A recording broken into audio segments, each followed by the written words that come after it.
So, let's talk about something really powerful today. What actually happens after all the hard work of healing? We're going to move beyond this idea of healing as some finish line you have to cross and start talking about what it looks like to live from that healed place, every single day. And this right here, this is pretty much the core idea of our whole conversation. It's not about waiting for some huge, dramatic breakthrough. It's about weaving all that awareness, all those new tools right into the fabric of your daily life. It's about making healing, real. Does this sound familiar? I bet it does for a lot of us. We get caught up chasing this idea of being completely fixed, right? This future version of ourselves that never gets anxious, never struggles. But what if that's not even the point? What if the chase itself is actually the thing that's keeping us stuck? Okay, so first things first. Before we can build something new, we've got to take apart the old way of thinking. Let's start by totally busting this myth of what it means to be healed. Okay, so this slide really gets to the heart of it. On one side, you've got the myth. This idea that one day you'll be perfect, you'll never get triggered, you'll never feel anxious again. It's a destination. But the reality? The reality of integration is so much more compassionate. It's not about never feeling lost. It's about knowing how to find your way back home to yourself. It's about having the tools for the journey, not a map to some perfect imaginary place. So if that whole finish line idea is just a myth, then what's the alternative, right? Well, this brings us to the whole concept of integration, which is really a practical philosophy for how we live our lives. At its core, integration is all about relationship. It's about building a real, honest relationship with your own inner world. It accepts that, yeah, sometimes you're going to feel anxious or unsure. The difference is that now you have the awareness and the tools to actually support yourself through it instead of just being swept away. And listen, this part is so important. This is not about adding another stressful thing to your to-do list. It's not about hustling or trying harder. It's just about creating a gentle, supportive structure in your life that can hold you, especially on those days when things feel tough. All right, you ready to get practical? Let's dive into some simple tools you can use every single day. This is where it all starts to feel really real and doable. This looks so simple, right? But trust me, it is incredibly profound. We're talking 5 minutes a day, and the goal here isn't to judge or fix whatever you find. It's just to practice the skill of awareness. It's like asking yourself, hey, how's it going in there? It's just this tiny, powerful moment of being present with yourself. Oh, I just love this. Healing thrives in rhythm, not rigidity.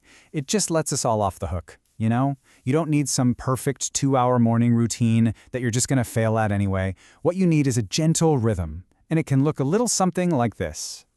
And this is what that rhythm can actually look like. We're talking about 3 gentle anchors in your day. Your morning practice? It could be 60 seconds of deep breathing before you get out of bed. The midday check-in? You can do that while you're waiting for your coffee to brew. It's the consistency that's magic here, not how long you do it for. Okay, so we've got the daily rhythm. Now let's zoom out a little and see how this builds trust with yourself on a weekly basis. Because real trust with yourself or with anyone else, it isn't built in these huge, grand gestures. It's built in tiny, consistent actions. And what's the magic number? It's just 1. That's it. We're not trying to change our entire lives in 1 week. The goal is just to prove to yourself with 1 small, intentional act that you are on your own team. And just look at these options. They seem simple, but man, they are powerful. Honoring 1 boundary? Wow, that can literally change the energy of your entire week. Protecting 1 moment to just sit and do nothing? That could be the thing that prevents you from burning out.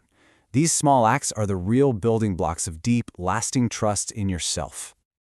Okay, this next one, this is absolutely crucial. Seriously, this is your game plan for when things feel hard, for when you feel that old sense of overwhelm or panic creeping back in. So the key here is that you decide on these 4 things before you need them. First up, your body. What's 1 simple thing you can do to feel your feet on the floor again? Maybe it's just holding a cold piece of ice or splashing water on your face. Next up, your breath.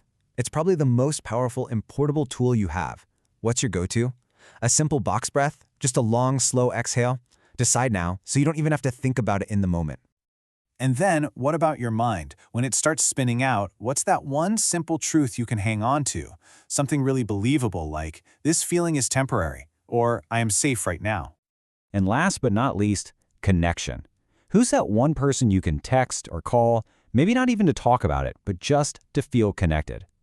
Knowing these answers ahead of time, it changes everything. And I really want to be crystal clear about this. Needing to use this plan does not mean you failed. It means you are being incredibly wise and compassionate with yourself. It's an act of profound self-care. It's a care plan, not a failure plan. So, what happens when you start doing all these little things? When you practice your daily check-ins, your weekly commitments, and you have your care plan ready? Well, you start to shift. You move out of just surviving and into truly, deeply living. Think about it. Every time you get triggered and you reach for your care plan, you are not failing. You're not starting over from square one. Not at all. You are continuing your journey. But this time you're continuing it with awareness, with compassion, and with choice in how you want to respond. And this is the beautiful shift that happens. Healing stops being this thing out there that you're constantly chasing. It becomes something that's inside of you. It's in the way you talk to yourself, the way you breathe, the way you hold a boundary. It's not something you do anymore. It's something you are. So, I'm going to leave you with this question. With all these tools and this new perspective, the question really changes, doesn't it? It's not about how do I fix myself anymore. It's about how will I take this aware, compassionate, integrated self and not just survive my life, but truly, fully live it.